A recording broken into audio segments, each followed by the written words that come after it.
What's up everyone? I'm your female otaku and I'm here to review episode 12, the finale episode of RWBY Volume 4. So now we gotta wait till Volume 5, but you know, I am willing to wait. I'm used to this. I've been doing this ever since Volume 2 because I binge watched Volume 1 at the time. Yep. And so this concludes another volume. I really enjoyed this volume. It wasn't the volume that we were expecting. However, a lot of my questions got answered. Questions that I have been asking for years. First, with Raven. Oh my god, thank goodness we got to learn more about Raven. And then with Ren's backstory, his relationship with Nora, and I'll get to more about their relationship later on in this video, because oh boy, we didn't get too much screen time with Salem, but that's fine, that's fine. Overall, this volume was supposed to develop our characters, supposed to show us more of the world, and if you want to learn even more about the world, then you should definitely watch all of the World of Remnant videos. That'll definitely help you, for sure. And then we have the characters move on, and the next volume will take place in Haven. Looks like we're about to have another fall of a school, because we find out that the headmaster of Haven just so happens to be working with Salem's faction. God damn it. Alright, let me talk about the beginning of the episode, work my way around, and then talk about my overall thoughts on each plot point and everything. So, Ren just starts charging at this incredibly creepy Grimm. Oh my goodness. This Grimm creeped me out and annoyed me to no end. Okay, the way that this Grimm moved, the freaking arms. Oh, those arms annoyed me. Like, it literally, no matter how many times you cut them, they would not chop off. I'm just like, what the heck is going on? But I gotta admit, RWBY during that fight was flawless. Oh my gosh, she did not falter one bit. Amazing. She was so fast and everything. Like, wow. RWBY looked amazing during that fight. And I gotta give props to Jean. Jean during that fight. I know we didn't get to see him discover his semblance. However, Jean, he went in. The man was brave. He protected his friends. He'd put Crow at a safe spot and everything. Like, Jean. He's a great leader. Oh man, I hope he gets more screen time in the next volume. I'm really just excited to see Jean lead more, to be honest, because he's that fantastic of a leader. But anyway, so Ren was just charging at the Grimm, because you know, this was the Grimm that destroyed his childhood, that destroyed his family, that destroyed Kuroyuki. And him and Nora just kept on getting beat up, and then they finally cooled down. And we got to see Ren's semblance again. Now, a lot of people are saying that Ren's semblance is tranquility, where he's able to calm other people's down. You know, they get their head straight and everything, and they're ready to go in. And I honestly believed those people, because it seemed like that was the case. But now when he used his semblance, it seemed that he turned, or no, he actually did make Jean and Crow invisible. Or at least invisible to Grimm. Well, you know, Grimm actually, they are attracted to negative energy, you know?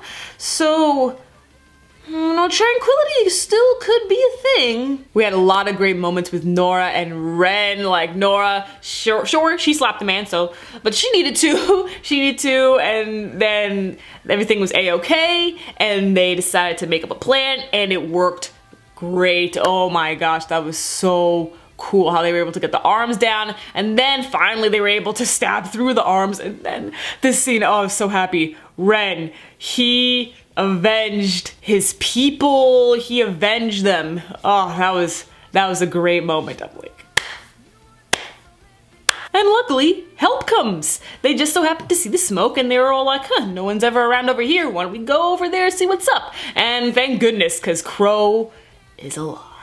Whew, thank goodness. I would be so unhappy if Crow died, because it'd be too sudden, you know? Like, we still have a lot more to learn about Crow, so it wouldn't be right to kill him off so soon, honestly. So glad that he's alive. And then we had this great moment between Nora and Ren. I'm on that train now. I'm on that Ren-Nora ship train. The fact that, for once, Ren decided to hold Nora's hand instead of Nora, you know, getting cozy up to him, because she does that a lot. Heck, it happened in this episode when she just, you know, jumped towards him for a big ol' hug. Like, you know, she does that a lot.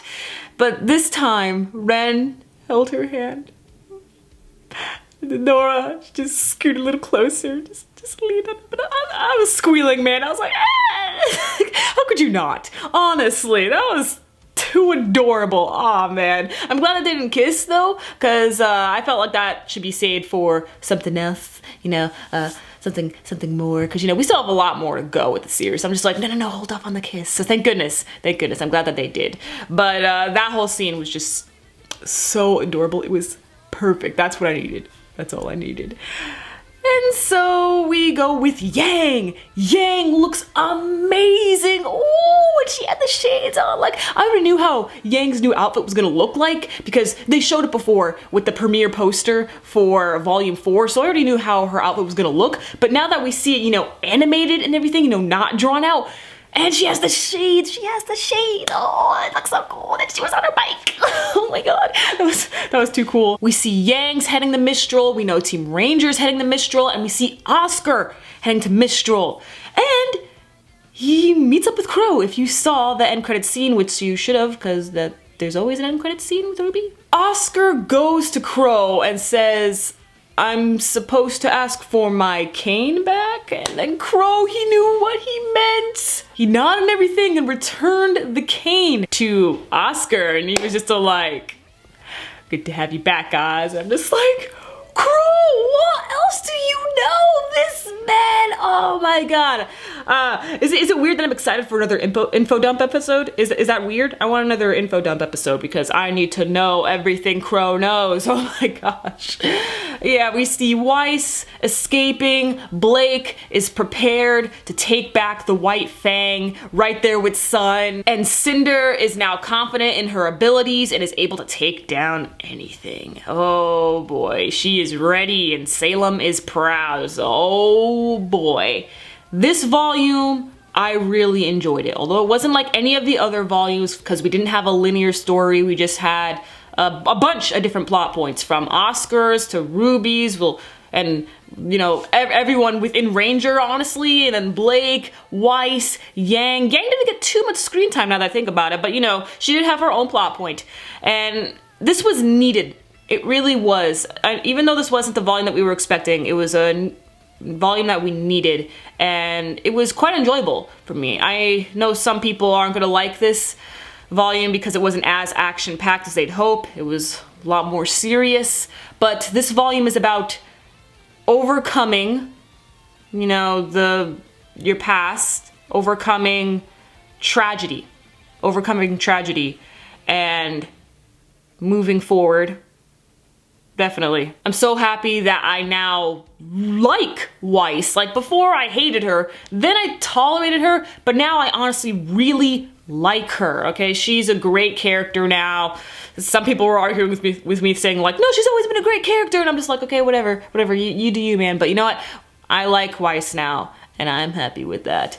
And I'm excited for Yang to reunite with RWBY. I don't think all of Team RWBY is gonna reunite in Volume 5. I just think so far we're just gonna get Yang and RWBY back together. Blake, she's definitely going off to do her own thing right now. She most likely won't be interacting with the others for a whole nother volume, or at least half a volume. And Weiss, she will definitely be busy with Winter unless if they end up having a mission to go over to Haven. I definitely see that coming. And yeah, I'm excited to see Haven Academy. I'm excited to learn more about the headmaster Lionheart, and well, the main thing that I'm really excited about with Haven is all the new character designs and weapons. Oh boy. I hope we actually get to see some of the old characters back too. Like I need my Coco, okay? I need Neptune, right? Like I need what's her face? I think her name was Violet. She was the bunny girl. Velvet. There we go. Velvet. There we go. I need to see Velvet again. Like, come on. Let's bring them back, okay? And get the new characters as well. I'm excited for Volume 5 because Volume 5 is definitely going to be hype. So let me know your overall thoughts on this volume, your thoughts on this episode, and what you're excited for with volume 5. And don't worry, I will most definitely be reviewing volume 5. I'm excited for this, guys. Ha! Let's go. Oh boy. Goodbye, RWBY, for another 8 months. I'm your female otaku. Sayonara.